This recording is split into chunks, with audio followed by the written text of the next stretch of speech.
Yo, what up guys, I'm Sammy and welcome back to the Soul Brothers channel, and this is my first impressions look on the Nike Lebron 18 Low.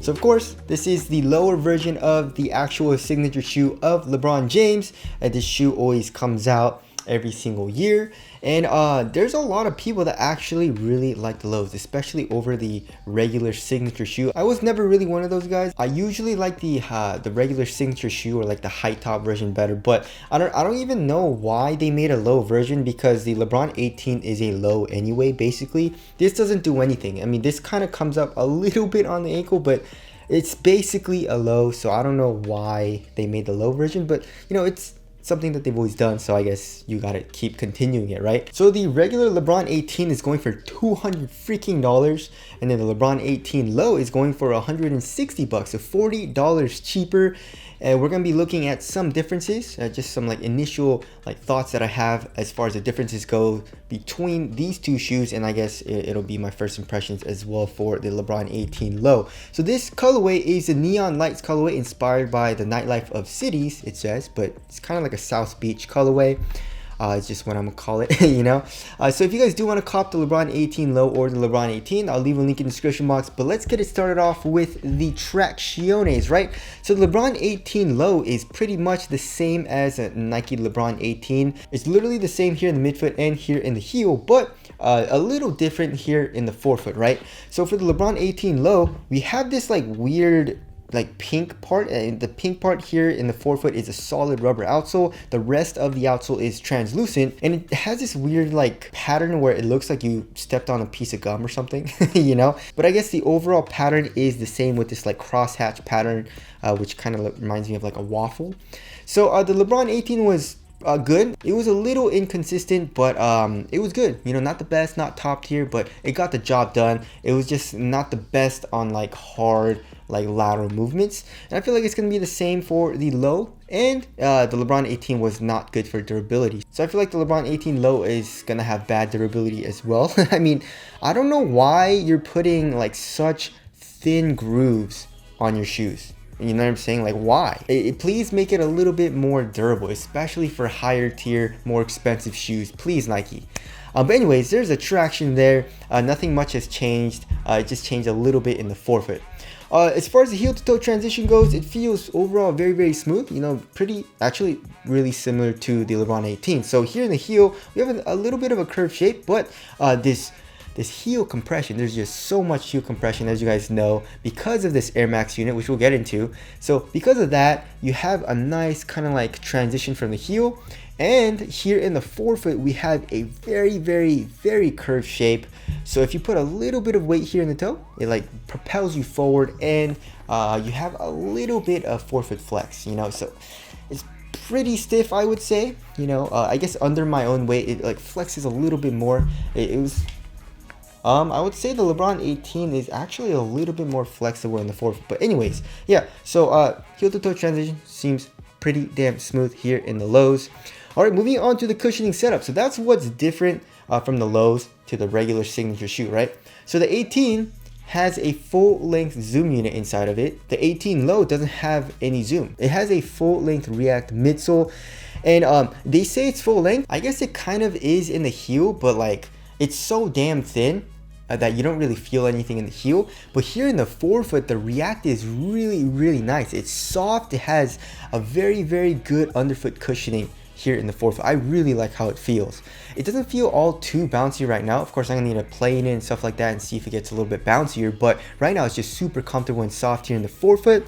And here in the heel, of course, you have the Air Max unit, which is pretty much bottom loaded, so you don't really feel like your foot digging into any like air. For example, here in the LeBron 18, your foot digs into the zoom unit because it's pretty much top loaded zoom, right? And that's really never the case for Air Max units. But you have an insane amount of compression in the heel, right? So you feel you feel all that, and it feels a little unstable. I would say the PSI feels pretty much the same as the LeBron 18. And also, court feel is terrible. As you guys all know, LeBrons have terrible court feel as always, but I feel like impact protection is going to be really good. And I love the addition of the React here in the forefoot. It feels great. All right, moving on to the material. So for $160 shoe, this is a very crappy quality material. This pink part doesn't feel very quality, especially comparing it to the Knitposit 2.0 here in the LeBron 18, right? So that kind of sucks, but on foot, it feels awesome. Like this material, especially here in the toe box, is so damn thin. I love how minimal it feels, but also it's super supportive. It doesn't stretch at all. So that feels great. And we have some fuse here at the tip of the toe. It kind of extends here into the midfoot a little bit. So that'll add for extra added durability, and it stiffens up the material a little bit more at the tip of the toe. And then this material stays super thin throughout the midfoot. You know, so it feels very minimal. And then here in the tongue, there's absolutely no padding. It's like super duper thin. It's a pretty large tongue. I would say it's oversized, and it's a half booty construction tongue, which connects to a material that goes underneath this other material. And then here in the ankle area, there's no padding besides this singular Achilles pad, right? It's not even Achilles pillows, it's just an Achilles pad. It feels great, it feels comfortable on the Achilles, and of course it'll help with lockdown. So I really like what they did here. The LeBron 18, although it wasn't like bulky feeling, this Knitposit 2.0, like the knit is a little thick, you know, so it feels very cozy and very comfortable, but not like super minimal, you know. So if you like the actual like feeling of the LeBron 18, but you wanted it to be a little bit like lighter feeling, then I feel like the LeBron 18 low is a better option. Of course, we're gonna need to go into weight and see which one's heavier, but as of right now, I do like how this material feels on foot. All right, moving on to the fit, I would suggest going up half a size, right? So it's pretty damn short, and also it's really snug here in the toe box area. It reminds me of like the KD 13 or the Kyrie 7. I can't even like curl my toes in here. So if you have a wide foot or you like a roomier fit, I would suggest going up a full size or a full size and a half. That's how short and tight this feels.